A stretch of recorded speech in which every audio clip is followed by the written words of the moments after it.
मित्रों, आप सभी को गोवत्स योगेंद्र बागोरा का नमस्कार। साथियों, आज हम बात करेंगे श्री चैतन्य महाप्रभु के बारे में। श्री चैतन्य महाप्रभु वैष्णव धर्म के भक्ति योग के प्रमुख आचार्यों में से एक हैं। इन्होंने ही श्री वैष्णव गौड़ीय संप्रदाय की आधारशिला रखी थी। इन्होंने 32 अक्षरीय महामंत्र दिया था, जो आज भारत ही नहीं पूरे विश्व में लोकप्रिय है। इसे तारक ब्रह्म महामंत्र कहा गया। यह मंत्र है: हरे कृष्णा कृष्ण कृष्णा हरे हरे, हरे राम राम राम हरे हरे। श्री चैतन्य महाप्रभु का जन्म होली के दिन 18 फरवरी 1486 को हुआ था, जिसे हिंदी कैलेंडर के अनुसार संवत 1542 फाल्गुनी पूर्णिमा कहा जाएगा। इन्होंने वृंदावन को फिर से बसाया। कहा जाता है कि अगर गौरांग न होते तो वृंदावन आज भी एक मिथक ही होता।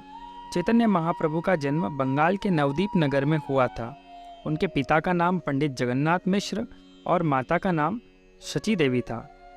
इनका जन्म नीम के पेड़ के नीचे हुआ था, इसीलिए प्यार से माता और पिता उन्हें निमाई कहते थे। श्री चैतन्य चरितामृत के अनुसार चैतन्य महाप्रभु का जन्म 1486 की फाल्गुन शुक्ल पूर्णिमा को पश्चिम बंगाल के नवदीप नदिया नामक गांव में हुआ था, जिसे अब मायापुर कहा जाता है। विद्वान ब्राह्मणों ने उनकी जन्म कुंडली के ग्रह और उस समय उपस्थित शगुन का फलादेश करते हुए भविष्यवाणी कर दी थी कि यह बालक जीवन पर्यंत हरिनाम का प्रचार करेगा। गौर वर्ण का होने के कारण इन्हें गौरांग भी कहा जाता रहा है। इन्हें गौरांग, गौर हरि, गौर सुंदर आदि नामों से पुकारा जाता रहा है। एक दिन की बात है, बालक के स्वभाव की जांच करने के लिए इनके पिता ने इनके सामने खिलौने, रुपए और भगवत गीता रख दी और बोला, बेटा इनमें से कोई सी भी एक चीज़ उठा लो। बालक ने भगवत गीता उठा ली। पिता तुरंत समझ गए कि आगे चलकर यह बालक भगवान का बहुत बड़ा भक्त होगा। एक दिन एक ब्राह्मण निमाई के यहाँ आया। जगन्नाथ मिश्र ने उनकी बढ़िया आव भगत की। शशि देवी ने भी उनका स्वागत किया। ब्राह्मण ने अपने ही हाथों से खाना बनाने का फैसला किया। ब्राह्मण ने स्वयं अपने हाथों से खाना बनाया और खाना खाने से पहले वह आँख बंद करके विष्णु भगवान को भोग लगाने लगा। तभी निमाई ने आकर उनकी थाली में से खाना शुरू कर दिया। यह देखकर ब्राह्मण चिल्लाने लगा। उनकी आवाज़ सुनते ही मिश्र जी और सची देवी दौड़े आए। मिश्र जी ने निमाई को पकड़ लिया और उन्हें पीटना चाहते थे, परंतु ब्राह्मण ने उन्हें छुड़ा लिया। मिश्र जी और सची देवी के आग्रह पर कि आप फिर से भोजन बनाइए, निमाई को अलग ले जाकर रस्सी से बांध दिया। पर भगवान को भोग लगाते समय फिर वही घटना हुई। जैसे ही ब्राह्मण ने विष्णु भगवान को याद किया, निमाई रस्सी खोलकर आ गए और थाली से चावल खाने लगे। सबने मिलकर ब्राह्मण से फिर से खाना बनाने का एक अंतिम बार आग्रह किया। ब्राह्मण फिर मान गए। माता ने निमाई को रस्सी से बांधकर अपने ही पास बैठा लिया।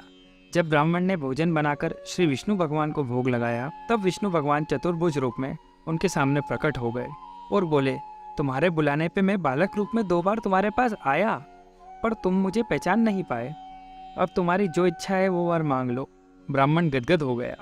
बस मुझे यही वर दीजिए कि आपकी मूर्ति सदा मेरे हृदय में बसी रहे। उसने बस इतना ही कहा। भगवान विष्णु ने कहा, ऐसा ही होगा। ब्राह्मण ने फिर भोजन किया और फिर वह अंदर निमाई को देखने के लिए गया। बालक निमाई सो रहे थे। ब्राह्मण ने मन ही मन उन्हें प्रणाम किया और अपने घर लौट गया। निमाई जितनी शरारती थे, बड़े भाई उतने ही गंभीर थे। मौका पाकर एक रात विश्वरूप घर से निकल गए और सन्यासी हो गए। बहुत ढूंढने पर भी उनके माता पिता को उनका पता न चला। मिश्र जी और सची देवी की दुख की कोई सीमा नहीं रही। निमाई पर भी इस घटना का असर पड़ा। वो और गंभीर रहने लगे। निमाई का मन अब पढ़ाई की ओर झुकने लगा। 11 वर्ष की उम्र में ही उन्होंने बहुत कुछ पढ़ डाला। पिता अपने पुत्र की चतुराई की बातें सुनकर बहुत प्रसन्न होते थे, लेकिन भाग्य के आगे किसका बस चलता है। एक दिन अचानक मिश्र जी को जोर का बुखार चढ़ा और कुछ ही दिनों में वे चल बसे। घर पर दुख का पहाड़ टूट पड़ा था। निमाई ने हिम्मत से काम लिया, अपने आप को भी संभाला और माँ को भी धीरज बंधाया। निमाई अब पढ़ाई में व्याकरण के साथ साथ और भी चीज़ों को पढ़ने लगे। धीरे धीरे उनके ज्ञान की चर्चा चारों ओर होने लगी। उम्र 16 साल की हो चुकी थी और लोग उन्हें निमाई पंडित कहने लगे। निमाई के एक मित्र थे, रघुनाथ पंडित। उन दिनों वह एक पुस्तक लिख रहे थे। उनका विचार था कि इस पुस्तक को लिख लेने पर उस विषय का उनसे बड़ा विद्वान और कोई नहीं होगा। एक दिन उन्हें पता लगा कि निमाई पंडित भी उसी विषय पर पुस्तक लिख रहे हैं। वह जानना चाहते थे कि निमाई इस विषय पर क्या लिख रहे हैं। वे उनके घर पहुंच गए। रघुनाथ ने कहा, क्या तुम अपनी पुस्तक मुझे बताओगे? हंसते हुए निमाई ने कहा, अजी छोड़ो मित्र, तुम्हें कोई पुस्तक नहीं लिख रहा, वो तो केवल मेरा एक स्वाध्याय है। रघुनाथ ने कहा, फिर भी मैं उसे सुनना चाहता हूँ। निमाई ने कहा, जैसी तुम्हारी इच्छा। चलो गंगा जी की नाव में सैर करेंगे और पुस्तक के बारे में भी तुम्हें बताएंगे। दोनों गंगा घाट पर पहुंच गए। नाव में बैठकर घूमने लगे। निमाई ने भी अपनी पुस्तक पढ़नी शुरू की। सुनकर रघुनाथ जी रोने लगे। निमाई को हैरानी हुई। उन्होंने पूछा, क्या हुआ मित्र, क्यों रो रहे हो? रघुनाथ ने कहा, निमाई, मेरी बरसों की मेहनत बेकार गई। तुम्हारी इस पुस्तक के सामने मेरी पुस्तक को कोई ध्यान नहीं देगा। अपनी जिस पुस्तक पर मुझे इतना गर्व है, वो तुम्हारी पुस्तक के सामने कुछ भी नहीं है। रघुनाथ की बात सुनकर निमाई हंसने लगे। बोले, बस इतनी सी बात, और इसके लिए तुम परेशान हो रहे हो? यह कहकर उन्होंने झट से अपनी पुस्तक गंगा जी में फेंक दी और बोले, यह तो एक पुस्तक है, मित्र के लिए मैं अपने प्राण तक दे सकता हूँ। उस दिन के बाद फिर निमाई कभी पाठशाला में पढ़ने नहीं गए। घर पर ही पिता और भाई की किताबों को पढ़ने लगे। कुछ दिनों बाद उन्होंने लड़कों को पढ़ाने के लिए एक पाठशाला खोली। धीरे धीरे उसमें बहुत सारे विद्यार्थी हो गए। उनमें कई तो उम्र में उनसे भी बड़े थे। निमाई अपने विद्यार्थियों को खूब मेहनत से पढ़ाते और मित्र की तरह उनसे प्रेम भाव रखते। माता के बहुत दबाव डालने पर उन्होंने पंडित वल्लभाचार्य की पुत्री लक्ष्मी देवी से विवाह कर लिया। लक्ष्मी देवी को वह बचपन से ही जानते थे। इन्हीं दिनों नवदीप में एक पंडित आए। उन्हें अपने ज्ञान का बड़ा ही घमंड था, लेकिन निमाई के सामने उन्हें मुंह की खानी पड़ी। इससे निमाई का नाम और ज़्यादा फैल गया। कुछ ही दिनों के लिए निमाई पूर्व बंगाल की यात्रा पर गए। इसी बीच सर्पदंश के कारण उनकी पत्नी लक्ष्मी देवी की मृत्यु हो गई। बेचारी माँ को उस समय धीरज बंधाने वाला कोई न था। लौटने पर जब निमाई को यह समाचार मिला तो वह बहुत दुखी हुए। खैर, समय बीतता चला गया। 1-2 बरस बीत गए। निमाई विद्वान और माता की सेवा करते और अपनी पाठशाला के छात्रों को पढ़ाते। माता की आज्ञा और आग्रह से उन्होंने पंडित सनातन मिश्र की कन्या विष्णुप्रिया से फिर एक बार विवाह किया। निमाई नवदीप से गया जाकर अपने पिता का श्राद्ध करना चाहते थे। गया में माने हुए सिद्ध महात्मा वहां आए हुए थे। वहीं पर एक सन्यासी श्री ईश्वरपुरी जी से निमाई की भेंट हुई। नवदीप में एक बार वह पहले भी उनसे मिल चुके थे, पर तब और अब में नियमों का बड़ा अंतर था। भेंट होते ही निमाई ने श्रद्धा से उनके चरण पकड़ लिए। सन्यासी ने उन्हें प्यार से आशीर्वाद दिया। निमाई बोले, स्वामी, संसार की गति के साथ यह जीवन इसी तरह बीत जाएगा। अब हमें श्री कृष्ण की भक्ति दीजिए। सन्यासी ने सरलता से कहा, आप तो स्वयं श्री कृष्ण स्वरूप हैं, पहुँचे हुए पंडित हैं, आपको क्या दीक्षा देना। निमाई ने बहुत जोर देने पर स्वामी ने उन्हें दीक्षा दे दी। जो ही निमाई के कान में मंत्र फूका गया, वह बेहोश हो गए और उसी हालत में चिल्लाने लगे, अरे मेरे प्यारे कृष्ण, तुम कहाँ हो? अरे मेरे प्यारे कृष्ण, तुम कहाँ हो? मुझे भी अपने पास बुला लो। होश आने पर वह अपने साथियों से बोले, भैया तुम घर लौट जाओ, अब हम तो कृष्ण के पास वृंदावन जाते हैं। पर पूरी स्वामी ने उन्हें समझाकर कहा, वृंदावन बाद में जाना, पहले नवदीप में श्री कृष्ण की भक्ति की गंगा बहाओ, अपने यहाँ के लोगों का उद्धार करो। गुरु की आज्ञा से निमाई नवदीप लौट आए। बंगाल का यह इलाका उन दिनों गोड़ देश के नाम से प्रसिद्ध था। वहाँ पर एक मुसलमान बादशाह का राज्य था। गया से लौटने के बाद निमाई का मन पाठशाला में नहीं लगा। वह हर समय कीर्तन में लीन रहने लगे। व्याकरण पढ़ाते पढ़ाते श्री कृष्ण की लीलाओं का वर्णन करने लगते। फिर कृष्ण वियोग में फूट फूट कर रोने लगते। धीरे धीरे पाठशाला में अंतर आ गया। निमाई के कारण नवदीप के वैष्णवों में एक लहर सी आ गई। जोरों का कीर्तन होता। निमाई कीर्तन करते करते नाचने लग जाते। साथ साथ और भी भक्त नाचने लगते। भक्तों की संख्या बढ़ने लगी। बिना जात पात के भेद के सब लोग कीर्तन में शामिल होने लगे और उनको भगवान श्री कृष्ण का अवतार मानने लगे। बंगाल में उन दिनों काली पूजा का बहुत प्रचार था। काली पूजा में बहुत से पशुओं की बलि चढ़ाई जाती थी। निमाई पंडित इन बुरी आदतों के विरोध में थे। श्री कृष्ण भक्ति का संदेश लेकर वह लोगों से बातें करते थे। निमाई के विरोधी उन्हें नीचा दिखाने का उपाय सोचते ही रहते थे। भगवान श्री कृष्ण के प्रति इनकी अनन्य निष्ठा और विश्वास के कारण असंख्य लोग इनके अनुयायी हो गए। सर्वप्रथम नित्यानंद प्रभु अद्वैताचार्य महाराज इनके शिष्य बने। इन दोनों ने निमाई के भक्ति आंदोलन को तीव्र गति प्रदान करी। इन्होंने अपने इन दोनों शिष्यों के सहयोग से 2 लाख मृदंग, जहांज, मंजीरे आदि वाद्य यंत्र बजाकर व उच्च स्वर में नाच गाकर हरिनाम संकीर्तन का प्रचार प्रारंभ किया। एक बार निमाई के विरोधियों ने काजी से शिकायत की कि उनके कीर्तन से बहुत से लोग परेशान होते हैं। वह शोर मचाकर रात को सोने नहीं देते और कीर्तन से हम सब लोग परेशान रहते हैं। कीर्तन तो बस बहाना है, बुरे बुरे काम करते हैं। साथ ही कई मुसलमान लोगों को कृष्ण भक्त बना रहे हैं। यह सुनते ही काजी जल भुन गया तो उसने फौरन आज्ञा दी, कहीं भी कीर्तन नहीं होगा। भक्तों ने जब यह बात निमाई पंडित को बताई तो पंडित निमाई मुस्कुराते हुए बोले, घबराने की क्या बात है, नगर में ढिंडोरा पिटवा दो। आज शहर के बाजारों में कीर्तन करता हुआ काजी के मकान के सामने जाऊंगा, वहाँ कीर्तन करूंगा। काजी साहब का उद्धार करने का समय आ गया है। इस मुनादी को सुनकर लोगों की खुशी की कोई सीमा नहीं रही। दूसरे मतों को मानने वाले लोग भी आज अपने अपने मकानों को सजा लिए। निमाई पंडित अपने भक्तों के साथ संकीर्तन करते करते हरि बोल हरि बोल हरि बोल की ध्वनि से आकाश गुंजाते हुए आगे बढ़ने लगे। जुलूस कीर्तन करता हुआ बाजारों से गुजरने लगा।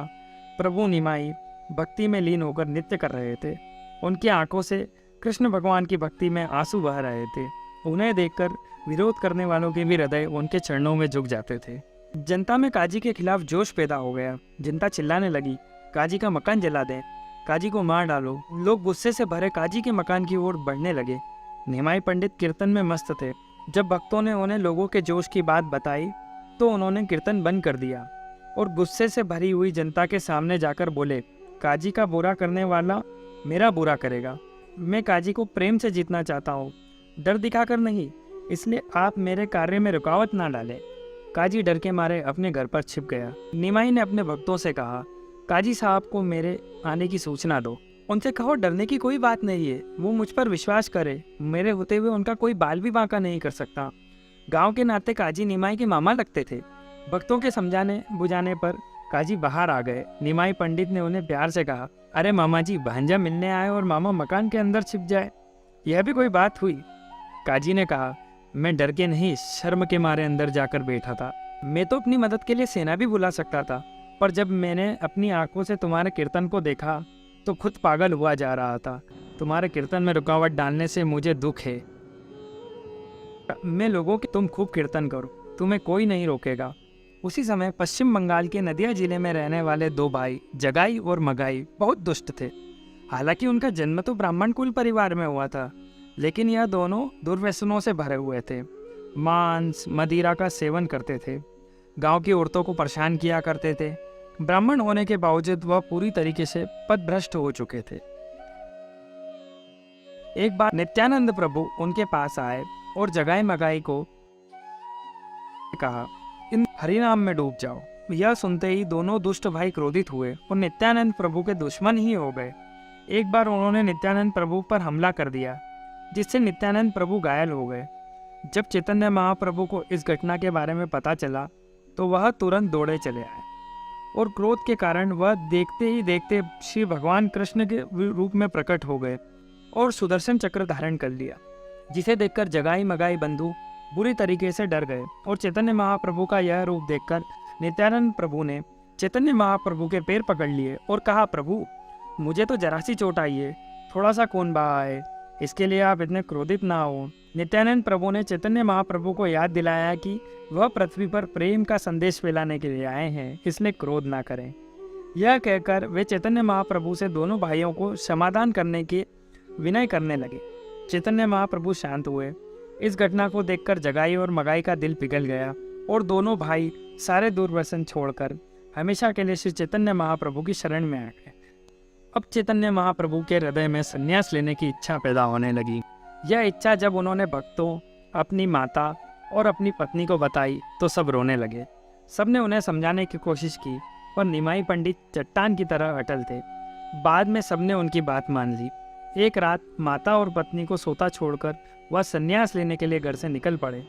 घर से निकलकर वह केशव भारती की कुटी पर पहुंचे और उनसे दीक्षा देने की प्रार्थना की। उस समय निमाई की उम्र मात्र 24 वर्ष की थी। केशव भारती ने उन्हें समझाया और कहा कि तुम्हारी उम्र छोटी है, तुम्हें कोई बाल बच्चा भी नहीं है, इस हालात में तुम्हारे लिए संन्यास लेना ठीक नहीं होगा। उन्होंने हाथ जोड़कर कहा, गुरुदेव, घर में रहते हुए मैं वह काम नहीं कर सकता जो करना चाहता हूँ।